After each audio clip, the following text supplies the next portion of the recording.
What's up? This is Travis McCoy. Hi, this is Ryan from One Republic. What's my favorite station? Authenticity Radio with Slade Suter. I tune in to you. The best of the best of the best. And now, your host, who has the hospitality of a fat and jolly innkeeper, Slade Suter. And so I have to confess, I love you and want you, so baby, think it over. You are so terrific, I gotta be specific. So baby, think as I'm sailing my dream boat to you now. Thank you so much. This is Slade Suter.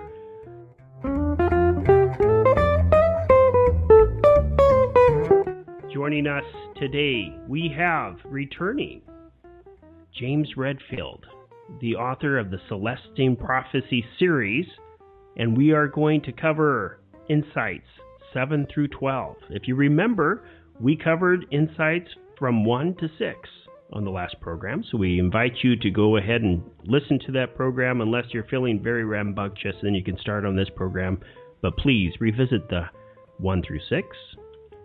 James Redfield, before I call you on here, I just want to, I was just talking to him before we started the broadcast today. I found out that in all, the Celestine Prophecy series has sold over 15 million copies worldwide.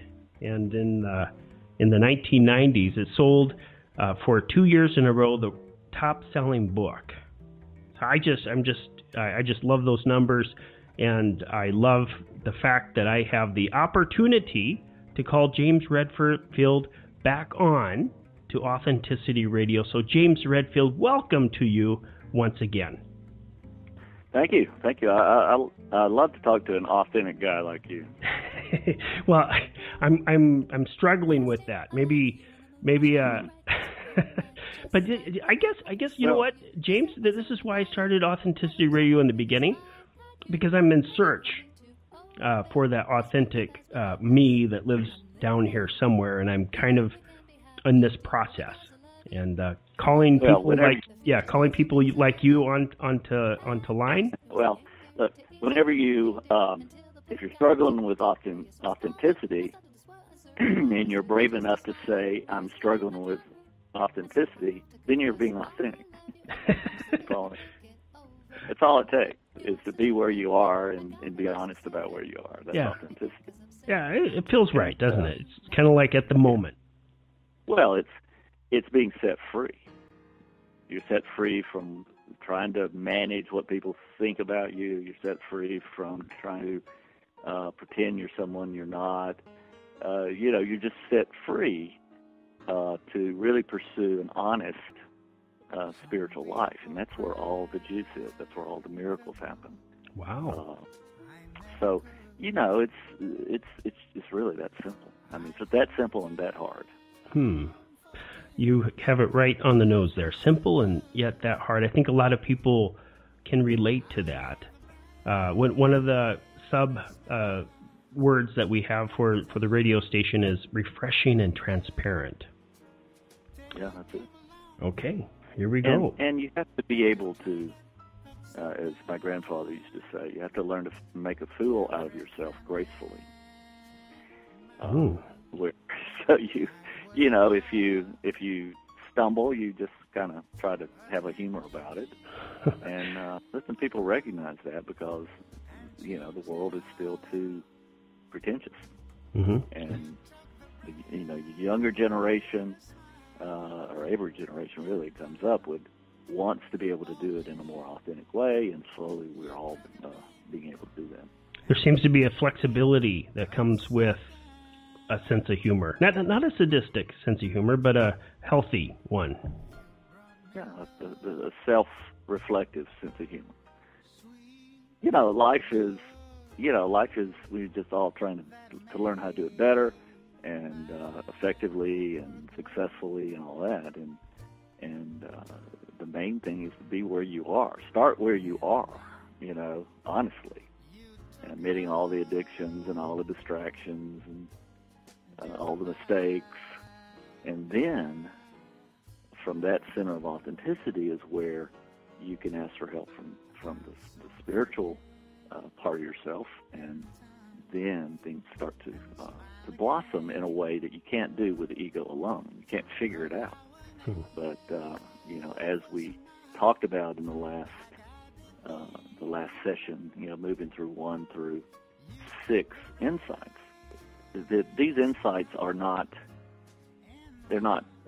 intellectual concepts solely. That's our left brain is the reason and the self-talk and the ego is there, and so we have to understand. You do in words describe these insights, but the juice is in the integration of the insights, because that's an expansion of consciousness that happens through sequentially, and takes us into a place where our consciousness is larger than we ever thought possible. Our intelligence is higher. We're actually spiritually downloading our wisdom intelligence. And, it's life-changing. It's transformative from the way we feel to ourselves and the way life feels as we go through it, if we make these integrations. So, we began with number 1, which is becoming aware of the mysteries in the universe, namely synchronicity, these mysterious coincidences that happen to us. You can look backward and say how I got my first job, how I got to my last job. If I hadn't talked to this person who hadn't told me about this thing, I wouldn't have this job or this girlfriend or this wife or this family or this home. Or you can just go on and on looking in retrospect. Mm-hmm. The idea is to see these things in the present, the possibilities, recognizing that something is afoot in your life. There's this mysterious happening where you're meeting somebody who's talking about just what you were thinking about, and you realize, hey, this information the world mysteriously is giving to me. And when you get that in the present, so you kind of build on it and flow with it, then you're enlarging your consciousness in a spiritual way. So what all these insights are is beginning with that. That's what you center in, a synchronistic life, realizing the world is helping you complete your destiny. So something's knocking on the door. Knocking on the door, trying to lead you forward, and all the rest of the insights are moving into a place where you understand that more fully. You're engaging in this synchronistic flow more completely. You know what the synchronicity is about, i.e. your mission. So these other insights, 1, 2, and 3, 4, 5, and 6 that we talked about, build on themselves. So each one subsumes and includes the previous. So it's just one sort of consciousness you're building. And quickly, the first one is about centering yourself in the synchronicity, remembering every morning that the world in your life is about a synchronistic flow. Start to keep your eyes open. Number 2 is to realize that there's a purpose to history, and our lives, we stepped into history at a certain point, and this is spiritual history. It's the evolution of human consciousness toward fullness or completion or wholeness.